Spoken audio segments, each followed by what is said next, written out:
Hello everybody and welcome to another episode of Box Office Talk. This is the show where I break down what happened at the box office, see if my predictions for the top 5 are correct, then make predictions for next week's top 5. So let's get right on into it. Last week I predicted the number 1 would be Black Panther Wakanda Forever, number 2 would be Violent Night, number 3, spoiler alert, number 4, Strange World, and number 5, The Menu. And I got 2 out of 5 of my predictions right for this weekend. God damn it. Some of you did get it right. Some of you were definitely smarter than me. Here are your comments right now, your shout outs. Congratulations, guys. I once again put a little bit too much faith in a movie that wasn't really ever going to make as much as I would want it to. Oh well. Anyways, let's go over what actually happened. Number 1 was Black Panther Wakanda Forever. Once again, it's the 5th weekend where it is number 1 at the box office, which actually, if you look back, the first Black Panther, still directed by Ryan Coogler, also had like 5 weeks number 1 at the box office. So to break that kind of record with that first movie is pretty extraordinary, I must say. It made $11 million this weekend, which adds to a domestic total of $409 million. It outgrossed Iron Man 3 by $1 million, and it needs $2 million until it outgrosses Multiverse of Madness, and then it is the second highest grossing film of the year domestically. Obviously, at that point, it would be behind Top Gun Maverick worldwide. Now, earlier today, because I use this website called The Numbers, and sometimes a bit of Box Office Mojo, just kind of depends, but The Numbers is a little bit more valuable after what happened to the website of Box Office Mojo. Anyways, there were some pretty big boosts for this movie, Strange World, and The Menu, but when I refreshed them later just to double check, make sure there wasn't anything new, those numbers went away and it kind of reverted to smaller ones. So I'm saying this as a, if later today you watch this video and you go on the website and the numbers are way bigger than what I'm saying, it's because I don't know what happened, but, I saw those numbers earlier, but somehow they went back to these smaller ones after I checked again. Or maybe this won't be an issue, and this part is in this video for no reason. Anyways, it made $767 now in its worldwide total. So it has outgrossed Thor Love and Thunder by $22 million, and it needs $3 million until it outgrosses Guardians of the Galaxy Volume 1. Like I said, that pretty big boost earlier that I saw that may or may not be the case, or maybe it was just a mistake by someone running this website. It actually managed to outgross a ton of other MCU movies. So if that number is accurate, then, this movie really jumped up on the list. But if this is the accurate number, and I'm reading way too much into a very simple mistake, then my bad. This movie is still doing pretty good. I know, I mentioned it last week. Some people were trying to say, it's a disappointment for the studio, whatever. And I was like, man, it literally outgrossed Love and Thunder's entire run, and this movie still has a ways to go, obviously. We're entering in the holiday season where this movie will obviously be competing with Avatar and losing, as if you want to just compare by those numbers, because this movie's been out a while, but it will still be holding over pretty solidly into the holiday season. So the fact that this movie is not making as much as the first Black Panther, it checks out as far as that first movie was never before in the MCU. This is a really big deal. And also this movie has, it's a sequel. Not everyone is going to be interested in seeing it again and again and again like they did the first movie. And also you have the loss of Chadwick Boseman weighing on some people's minds as well. That's a pretty sad thing to kind of face. And this movie's kind of all about that. The fact that it has already outgrossed the entire run of the previous Marvel film already, and they obviously still have a ways to go, and they have tripled their $250 million budget as of right now. Who cares if it's not making as much as that first Black Panther movie is right now? I never thought it would, it would be great if it did, obviously, but, it's kind of expected for some sequels, especially if the prior movie was really big, to not be as big. That's, The Force Awakens compared to The Last Jedi, or even Rogue One, if you want to throw that one in there, too. Moral of the story is this movie's still doing pretty good. Moving on to number 2, Violent Night, which I am still very excited to see these numbers. Obviously, if you want to compare the director's other filmography, it just outgrossed What Happened on Monday worldwide by $16 million. That was a stat that I mentioned last time. Very good. Domestically, it still needs $29 million until Hansel and Gretel Witch Hunters, and then worldwide it still needs $173 for that. So yeah, obviously not going to outgross that, but it did make $8 million this weekend. Obviously a pretty good holdover from the $13 million it made last weekend, and it has now grossed a domestic total of $26 million.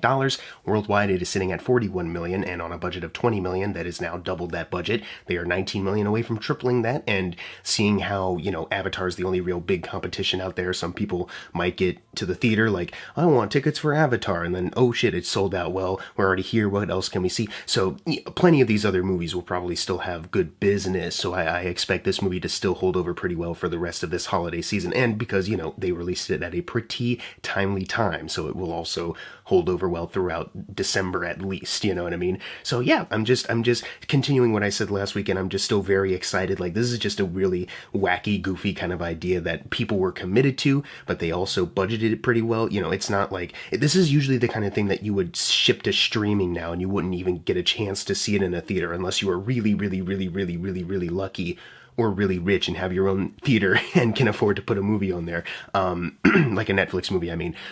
So just seeing this one that was, you know, put in theaters, it's budgeted well, like, hey, we might be able to, you know, considering the gimmick, considering the time we're going to release this, we should be able to get a profit off of this. I'm just really happy to see that, and I hope Hollywood and other companies learn the right lessons from this moving forward. Number 3 is Strange World. Like I said earlier, you know, if the boost is to be believed, you know, it's a boost enough for this movie, but even then, not like Black Panther or even The Menu, which we'll talk about in a bit, that boost still would not help this movie. It only made $3 million this weekend, now adding to a domestic total of $30 million, and worldwide it is sitting at 53. So domestically, it still needs $8 million until it outgrosses Treasure Planet, and worldwide it needs $16 million until it outgrosses Fantasia 2000. Like I've been saying, you know, I kind of wish that it did get a boost, you know, so that it would, you know, at least outgrow some of these other movies, you know, the movies that for a modern Disney movie you should just, you know, clear immediately, but it's not. Like I've been saying for Violent Night and Black Panther, you know, with this Avatar movie coming out, these movies will still be able to hold over pretty well, but it's not like they're gonna make like a bajillion dollars, you know what I mean? Like, it's gonna be like these numbers, you know what I mean? It's gonna be the same kind of holdover, I'm gonna predict. So yeah, still a big bummer. Number 4, though, The Menu, still, you know, making strides, despite the fact that it opened pretty small, but it's still budgeted pretty modestly, so it's had some word of mouth. It's been holding over very well. Right now, it has made $2.7 million for this weekend, now adding to a domestic total of $29 million, $1 million away from crossing over their initial production budget of $30 million, but worldwide, the most exciting part is that they are at $57 million right now, so they are $3 million away from doubling this budget, so I'm just so happy to see. I was very worried, because I was legitimately very worried that when this movie came out, it was like, okay, yeah, it didn't get like the biggest opening weekend in the world, it might, you know, it might get pushed out immediately, maybe people won't go see it, oh well, at least it, you know, was a pretty high opening weekend for Searchlight, but, you know, it's held over pretty well, you know, it's stayed here longer than some other movies. I'm just really happy that this movie, despite, you know, not breaking a huge amount of records, you know, maybe for Searchlight personally, but I'm just really happy that they're this close to doubling the budget. And I was even more excited earlier when I saw the boosted numbers that, once again, need to keep reiterating this, may or may not have been accurate. Depending on, you know, if you go check the website later and the numbers are totally different, it was like close to tripling it. So it was like, oh my gosh, but this is still pretty good on its own, you know, and, you know, it definitely will double its budget next weekend. And I'm just so happy about that. You know, similar to Violent Night, it's a crazy idea. It's interesting, and it's, you know, budgeted pretty appropriately, and they found their audience. And I'm just so happy for that. Number 4 is Devotion, a movie that's not facing the same kind of luck, making $2 million, adding to a domestic total of 16.9. Worldwide, they got a couple 100,000 and boosted up to 17.3. So yeah, there's a little bit of a difference, but, you know, like I keep saying, you know, on a budget of 90 million, this is still pretty bad, you know, and it's just a big bummer. I've already said enough about this. There's nothing really interesting to compare it to as far as like what other movies it's outranking. It's like, it's just kind of a dud, and it's kind of unfortunate. Like, it'll make a little bit more like these other movies, you know, because going up against Avatar, some other people will need that variety. They may need a last resort movie, but yeah, it's still pretty much done. It would need like a miracle kind of comeback, and it's not getting that. Like, as far as like award season too, it doesn't even have that kind of conversation to carry it, so that's pretty unfortunate all around. It's a very good movie. If you haven't seen it, I would absolutely recommend you go check it out, unless it's already gone in a lot of places, which it might be next week. or the week after. Number 6, we have Black Adam. Recently, this movie has caused a lot more divide as far as like box office too. So let's get through the basics and we'll talk about that. It made 1.3 million this weekend, adding to a domestic total of 166 million. It needs 63 million until it outgrosses Justice League, 7 million now until it outgrosses Hobbs and Shaw. Worldwide, it is sitting at $388 million, so 267 away from Justice League, and 39 million until Rampage. So yeah, still not looking very great for those kind of rankings. And like I've been saying, like this 100 $195 million budget that it has, it is $2 million away from officially crossing the doubling point, similar to how Dwayne Johnson's previous DC film this year, League of Super Pets, during its time in the top 10, just only barely crossed over its doubling point before it left. And it's like, that's not great, like, sure, they crossed over a doubling point, but, you don't see people celebrating that, really. This movie kind of came and went, and even when it was here, people were kind of barely kind of remarking on it, it just left no impression, really. And this is a movie that has a bigger budget and should have probably had a lot more, and it did make more money than DC League of Super Pets, but it probably should have been an even bigger hit. But still, it did not make $500 million, which was kind of expected. I believe would be the most expected kind of outcome.